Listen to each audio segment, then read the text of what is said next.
Hello friends, welcome to S R institute. My name is Shiv Pujan. आज का जो हमारा वीडियो है ये इन्वायरमेंट एंड इकोलॉजी पर है और इस पर आज हम लोग डिस्कस करेंगे कि स्पेसीज कौन कौन सी हैं जो न्यूज में हैं। जनरली हम यहाँ पर एनिमल स्पेसीज को डिस्कस करेंगे। यहाँ पर ये टू वेज में यहाँ पर समझने की बात है। एक तो हमें यहाँ पर नेचुरल वेज में, दूसरा एग्जाम पर्सपेक्टिव से। कोई भी स्पेसीज हो, चाहे वो प्लांट की स्पेसीज हो या फिर एनिमल की स्पेसीज हो, वो हमारे इन्वायरमेंट के लिए काफ़ी इम्पोर्टेंट होती है।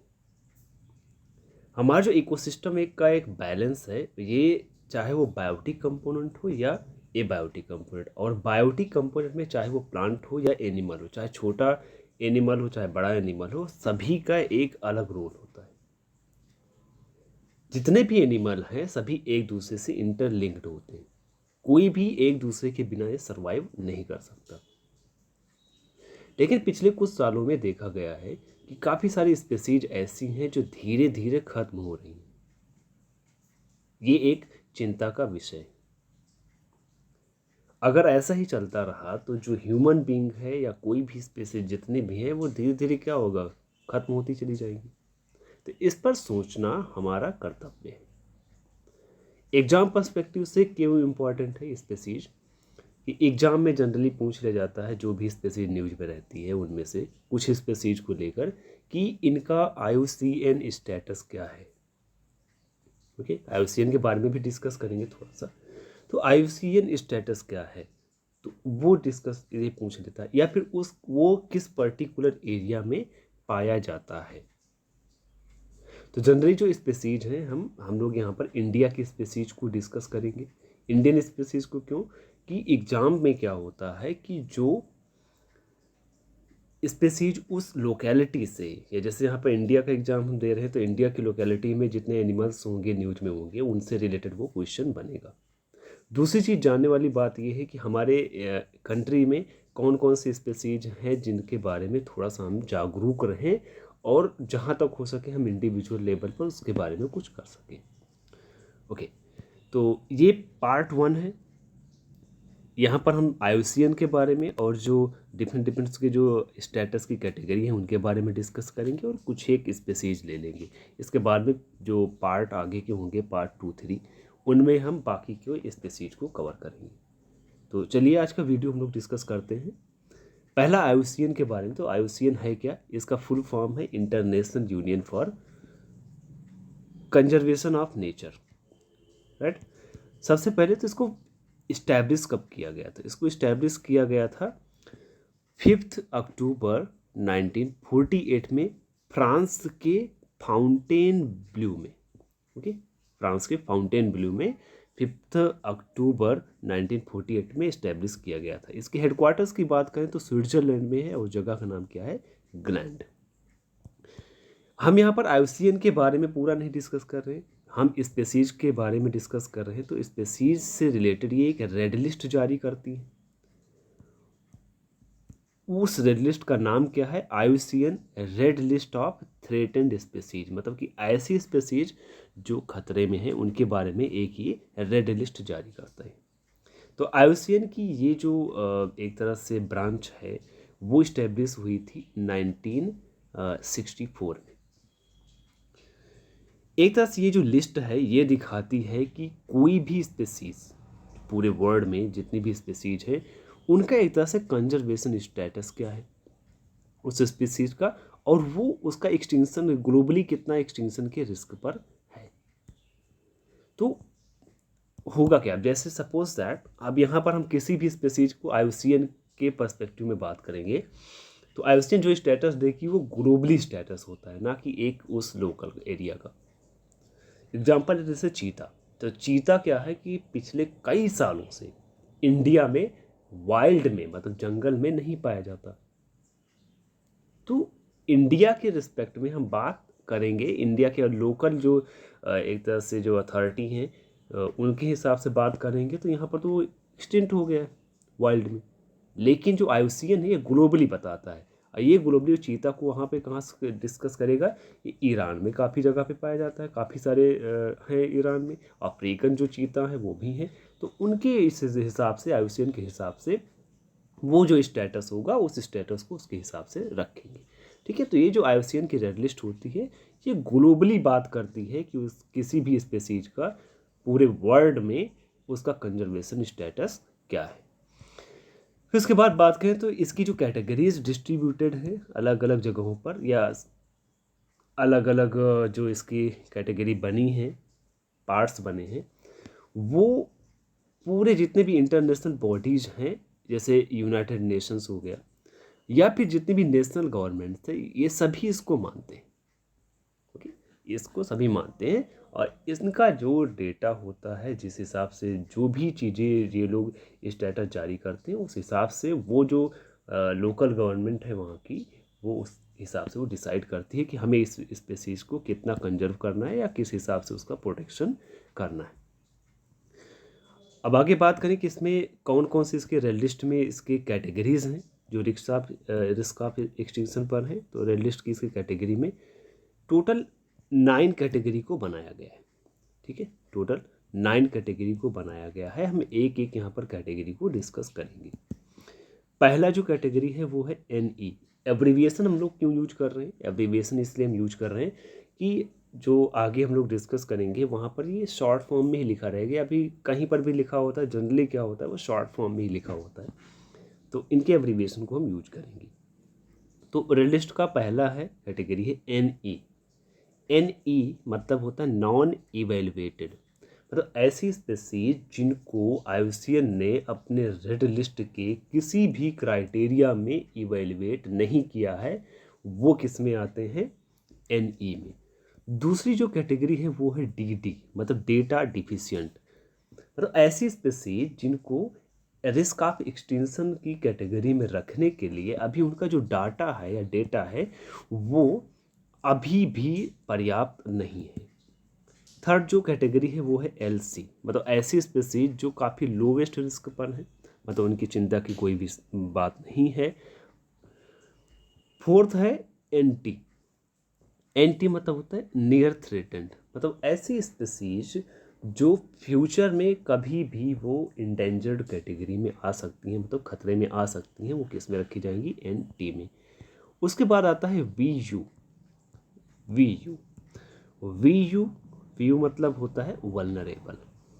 ओके, वल्नरेबल मतलब इनका रिस्क है कि ये जल्दी ही इंडेंजर्ड कैटेगरी में, तो वाइल्ड में, जंगल में खतरे के निशान पर आ सकते हैं। इनका क्राइटेरिया क्या है कि वल्नरेबल में किन किन स्पेसीज को रखा जाता है? तो पहली बात तो पिछले 10 सालों में देखा जाता है कि अगर इनकी आबादी मतलब पॉपुलेशन 50% तक या उससे ज़्यादा भी कम हो गई है, या फिर इनकी अगर एक मैच्योर इंडिविजुअल की पॉपुलेशन देखी जाए 10,000 से भी कम हो, और ये भी अनुमान लगाया जाता है कि पिछले आगे 100 ईयर्स में 10%, कम से कम 10% उनकी जो आबादी है जंगल से ख़त्म हो जाएगी। ऐसी स्पेसीज को हम रखेंगे वल्नरेबल कैटेगरी में। फिर इसके बाद आता है एंडेंजर्ड, तो EN, जिसको शॉर्ट में हम क्या लिखेंगे? EN, endangered. तो ऐसे स्पेसीज काफ़ी हाई रिस्क होता है, काफ़ी तो नहीं, एक तरह से हाई रिस्क होता है कि ये वर्ल्ड में जल्दी ही एक्सटिंक्ट होने वाली हैं। क्राइटेरिया क्या है इनका कि पिछले 10 सालों में इनकी जो आबादी है, पॉपुलेशन है, वो 70% से भी ज़्यादा कम हो चुकी है। फिर बात करते हैं कि इसकी मैच्योर इंडिविजुअल का पॉपुलेशन तो 250, मतलब 250 से भी कम बचा है, और आने वाले 20 सालों में इनकी 20% आबादी जंगलों से एक्सटिंक्ट हो जाएगी, मतलब पूरी तरह से 20% आबादी खत्म हो जाएगी। उसके बाद 7वीं कैटेगरी है CR, मतलब क्रिटिकली इंडेंजर्ड स्पेसीज। तो क्रिटिकली इंडेंजर्ड स्पेसीज इनको रखा जाता है कि ये बहुत ही जल्दी एक्सटिंक्ट हो जाएंगी, मतलब कि इंडेंजर्ड से भी ज़्यादा क्रिटिकली इंडेंजर्ड, मतलब कि बहुत ही जल्दी ये ख़त्म होने वाली हैं। इनका क्राइटेरिया क्या है कि रखने का कि देखा जाता है कि पिछले 10 सालों में 90% से भी ज़्यादा आबादी एक तरह से ख़त्म हो चुकी है, और इनके सिर्फ 50 मतलब 50 मैच्योर इंडिविजुअल बचे हुए हैं और आगे आने वाले 10 सालों में 50% से भी ज़्यादा आबादी जंगलों से ख़त्म हो जाएगी।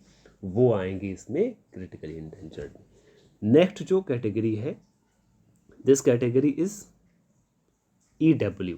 EW मतलब होता है एक्सटिंक्ट इन वाइल्ड, मतलब ये जंगल से ख़त्म हो गई, मतलब जंगल में इनको काफ़ी समय से नहीं देखा गया है और ये ऐसी जगहों पर रहते हैं जहाँ पर हिस्टोरिकल रेंज के बाहर है, मतलब कि वहाँ पर कोई पहुँच भी नहीं सकता, उस जगह पे चले गए। और नाइन्थ जो कैटेगरी है वो है EX, मतलब एक्सटेंट, मतलब पूरी तरह से ये ख़त्म हो गई है, एकदम कोई भी स्पीसीज कहीं पर भी नहीं बची है अब। ओके, तो ये हो गया टोटल इसके रेड लिस्ट की कैटेगरीज के बारे में। पहला हमने देख लिया नॉट इवेल्युएटेड, फिर डेटा डिफिशिएंट, फिर लीस्ट कंसर्न, फिर नियर थ्रेटेंड, फिर वल्नरेबल, फिर एंडेंजर्ड, फिर क्रिटिकली एंडेंजर्ड, फिर extinct in the wild, then extinct. Okay, exam में कभी कभी पूछ लेता है कि जो थ्रेटेंड स्पीसीज हैं उन किनको किनको कहा जाता है। तो थ्रेटेंड जो स्पीसीज हैं यहाँ पर वो क्रिटिकली इंडेंजर्ड, एंडेंजर्ड और वनरेबल को बोला जाता है।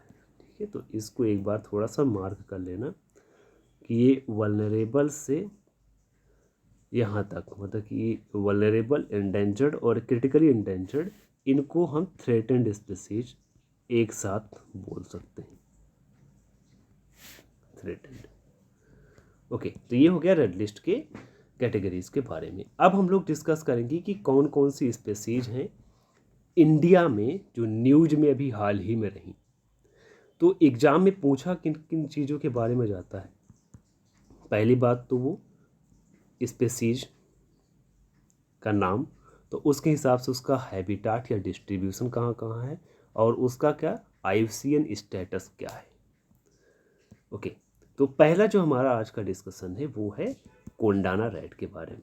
तो कोंडाना रैट जैसे अब फिगर में दिख रहा है, कोंडाना रैट जनरली क्या है कि ये पाए जाते हैं सिंहगढ़ प्लेट्यू, महाराष्ट्र में।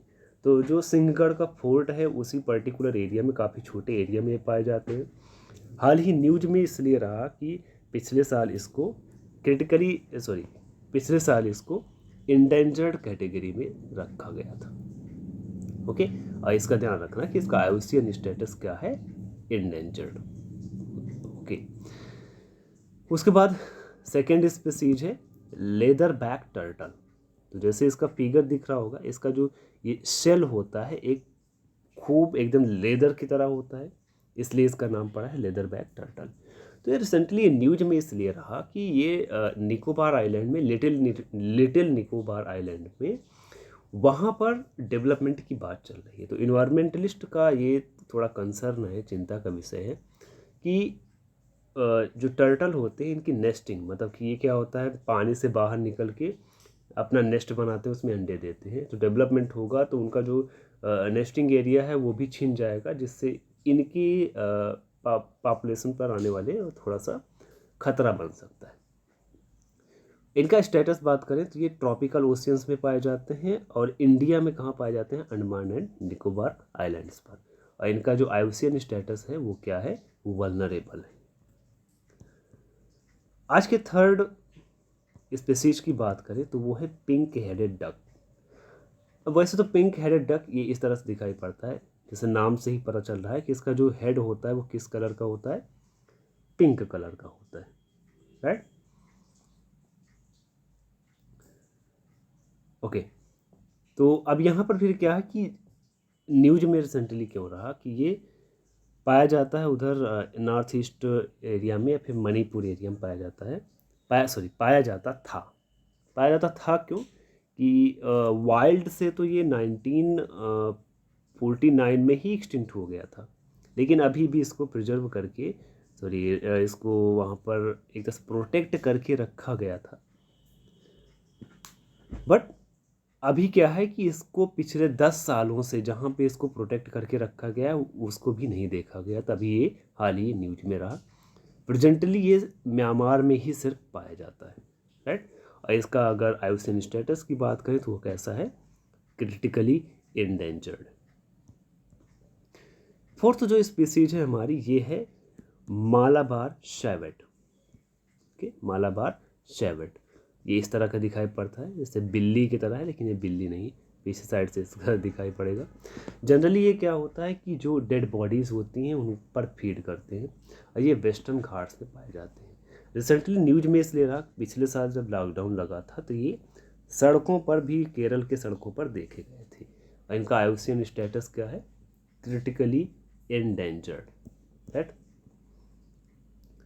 उसके बाद में फिफ्थ जो हमारा है आज का स्पीसीज वो है white bellied heron. White bellied heron मतलब, बेलीड मतलब पेट, मतलब इसका एब्डोमेन साइड जो होता है, जैसे यहाँ पर ये दिख रहा है, तो ये वाइट कलर का, हेरॉन मतलब बगुला। तो ये भी, अब ये पहले से इसका काफ़ी समय से इसका क्रिटिकली इंडेंजर्ड लिस्ट में है। ये नॉर्थ ईस्ट स्टेट में पाया जाता है। तो रिसेंटली क्या हुआ कि ये अरुणाचल प्रदेश के एक डिस्ट्रिक्ट में इसको यहाँ पर देखा गया था और ये नेस्टिंग भी कर रहे थे, तो काफ़ी उस समय पर ये चर्चा में अभी रिसेंटली था। इसका आईयूसीएन स्टेटस की बात करें तो ये क्या है? Critically endangered. ये नॉर्थ ईस्ट और रिवर में ऐसी जगह पे ध्यान रखना है, ऐसी जगह पर ये पाया जाता है जहाँ पर काफ़ी बालू होता है। जैसे यहाँ पर दिख रहा है, तो ये रिवर के साइड में जहाँ पर काफ़ी बालू है, सैंड है, नॉर्थ ईस्ट स्टेट्स में, वहाँ पर ये पाया जाता है वाइट बेलीड हेरॉन। स्टेटस याद रखना इसका क्या है? Critically endangered. फिर आज का हमारा ये एक तरह से लास्ट स्पीसीज है आज की। बाकी नेक्स्ट पार्ट में हम सिर्फ स्पीसीज के बारे में डिस्कस करेंगे अगले वीडियोज़ में। तो ये है Namdapha flying squirrel. Namdapha flying squirrel, तो इसको पिछले साल ही इसको क्रिटिकली इंडेंजर्ड कैटेगरी में रखा गया था। और ये फ्लाइंग स्क्वायरल क्या है कि ऊपर से 100 या 300 फीट के ऊपर से ये उड़ती तो नहीं है, बेसिकली इसके जो फर होते हैं काफ़ी फैले हुए होते हैं। तो जब ये ऊपर से कूदती है तो अपने ये हाथ को फैला लेती है, जिससे पंख की तरह एक तरह से बनते, एक तरह से जैसे बात करें तो जैसे ग्लाइडिंग होती है, तो उसको ग्लाइडर्स की तरह ये उतरती है नीचे, इसलिए इसका नाम पड़ा है फ्लाइंग स्क्वायरल। और नामदफा फ्लाइंग स्क्वायरल इसलिए पड़ा कि ये अरुणाचल प्रदेश के नामदफा नेशनल पार्क में पाई जाती है। और इसका आईयूसीएन स्टेटस याद रखना, ये क्या है? Critically endangered. तो ये था आज का हमारा वीडियो। आई होप इन्फॉर्मेटिव रहा होगा। ये सारी स्पीसीज जितनी हैं हम लोगों ने डिस्कस अभी तक किया, इसके अलावा भी बहुत सारी स्पीसीज हैं, उनको भी हम लोग आगे की वीडियोज में डिस्कस करेंगे।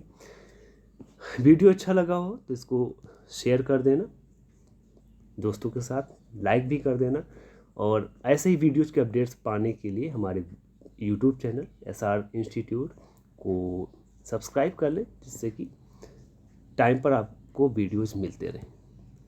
बहुत बहुत धन्यवाद।